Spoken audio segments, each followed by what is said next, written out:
The one thing that set you apart to me early on was your commitment to the other end of the floor. Maybe Luka and Joker don't have that kind of commitment, but where you won me over was right away as LeBron burst onto the scene. I thought you were the best at guarding LeBron of anybody ever. And I wanted you to go a little deeper into what was the secret of guarding LeBron. And this is explosive LeBron. This is that early Cleveland LeBron where he could just go off on people because he probably didn't weigh 270 at that point, but he could jump out of the gym and do a lot of athletic things. Yeah, the thing with LeBron, you have to take away his straight line angles. And he wasn't really a great shooter coming in. No. So you have to negotiate the ball screens. You have to negotiate whether you're going to go under or over. And I always went under on him. If he's not hitting no jumpers, you could go under ball screens. You got to put your hands on him. You got to be kind of a little more physical with him, knock him off his spots. Because I would watch him, and players wouldn't be physical with him. Mm-hmm. You know, it was just like, you know, so when I flashed up with it, I wanted to make sure I kept a body on him. I grabbed him. Like, even when he didn't have the ball, just make him work at all times. But, like, you know, before he started getting any kind of consistent jumper and he didn't make free throws consistent, I would just foul him or go under screens until he got more consistent in making those shots. When he got to Miami, he started making shots. And it was just like, okay, that's when he took his game to the next level. But I always welcome the challenge of guarding him because hearing about him, it's crazy. The first time I heard about this kid, he was in high school. And remember everybody was going to watch his games? I remember Antoine Walker going to watch his games, and I'm like, man, who is this kid? You know, they was like, yeah, he can play in an all-star game right now, like out of high school. And I was like, really? He that good? And so I just like, when he got drafted, I was like, man, I'm going to test him from day one. From day one, I was going at him. I was like, how you going to call this 19-year-old kid a king? Like, what has he done? And I don't know. We played the same position. And I always relish just challenging myself and playing against him. How much did you try to get in his young head at that point? Oh, all the time. The thing is, I would always talk to him, and he never used to say stuff, right? No. He never talked. I would say little things to him, jab at him, like, especially when he got the free throw line, Skip. I would always talk to him because he would miss crucial free throws. He would. I would just, I know that got to him the most. So you would say something to him from alongside of the lane before he shot? Yes, while he's at the line. Like what? Do you remember? Because he early reputation, he wasn't making critical free throws. I was well, you know he don't miss. Like, I would tell him, like, oh, this is that time of the game where he's not going to make these, y'all. You don't even worry about it. Just get ready to rebound. And then get a stick in his head. Really, like, literally all the time. So what do you remember from that 2010 series? It was the conference semifinals. He came in to Boston on a Friday night, and he was spectacular. It was one of the best games I ever saw him play. I forget the numbers, but it was 30, 10 and 10 or whatever. And they went up 2-1. Right. And then you put the clamps on him, and he put the clamps on himself, and they lost 4, 5, and 6 to the point that, if you remember, Dan Gilbert eventually accused him of quitting in the series. And somebody in his camp put out the story to Stephen A. that LeBron had to be sedated before games 4, 5, and 6 because of a locker room issue. I think it was with Delonte West. And what do you remember about 4, 5, and 6 that year? Yeah, it was weird because, like, I just remember, like, when we went down 2-1, I said, look, Doc, I remember saying this to everybody on the team. I said, I'm going to put all my energy on the defensive end. Good.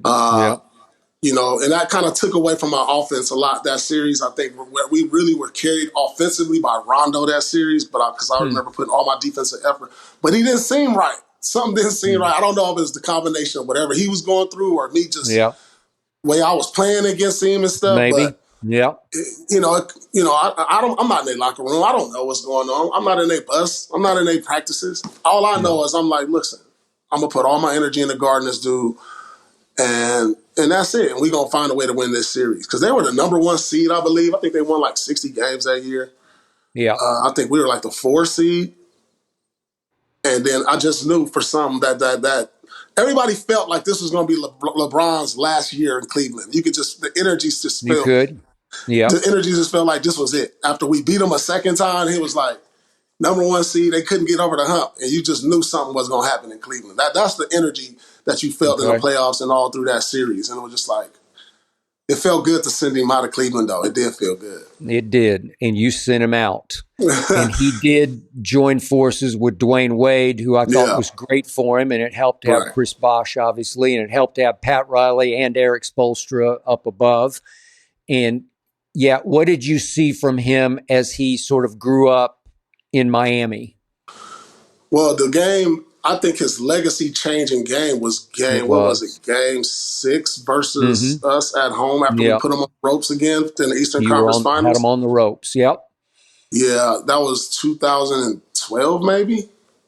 I think so. And it was 2012. We had him on the ropes, and that was the game I felt like LeBron turned the corner.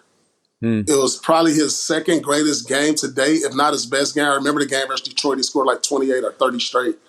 He did. But that game right there with all the pressure on Miami Heat to go to the finals, for him to deliver, this was going to be that game where people were it was going to make or break LeBron. People were like, he's not clutch. He can't deliver. He can't get his team over the hump.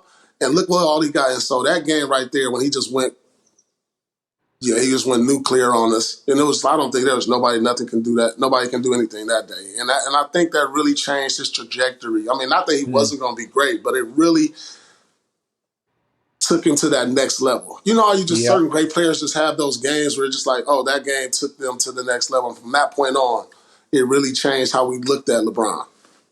Was he different on the floor that night? Did you get a different aura, body language from him? Man, he was from out the gate. I just remember how he attacked because the game plan never changed with him. We want him to shoot jumpers and take fadeaways and going to limit his easy drives, and so he just started making those that day. He didn't say a word. You could see the look in his eye. He just had that look, Skip. Sometimes these players have that look, and I used to always see it with Kobe. I used to see it with Iverson, and he had that look that day. You know, he didn't always have it, but that day it was just one of them looks to where it was all business. And he delivered for him. You know, my hat goes off to him for what he was able to do that day, especially in Boston where we were tough to beat. And, you know, it was similar when Jordan had to get past the bad boys of Detroit. You know what I'm saying? It was kind of like similar to that. And, he got over the hump. And then from that point on, you know, that's when he started making his finals runs. Yeah. All right, now let's go back for a moment before we get to the playoffs, and let's talk about LeBron. He's still going strong. You can argue stronger than ever at 40 in year 22. And now that you hark back to all those battles you had with him, how stunning is it to Paul Pierce that he's playing at this level as you and I speak? Yeah, I mean, we never gonna see nothing like this. Like all his records that he's attaining every time he steps on the court would probably never be broken in our lifetime. It's just amazing how he sets the blueprint for these guys. You know, once he said, I've spent so much on my body, and now you see other guys around the league do the same thing, and guys are playing at a high level even longer. I mean, we can witness this. We're so enamored with LeBron in his 22nd season, but even look at Steph Curry. You know, he's 37. Look at Kevin Durant. He's 37. I remember getting out the bed at 37 not knowing if I was going to be able to walk that day. That's exactly right. Yeah. And so, you know, to see these guys playing at such a high level at such an older age is really incredible. But it's just a testament of them taking care of their bodies and being lucky for the most part. You have to be lucky, Skip. You can't you have to be lucky to not have any major injuries or surgeries.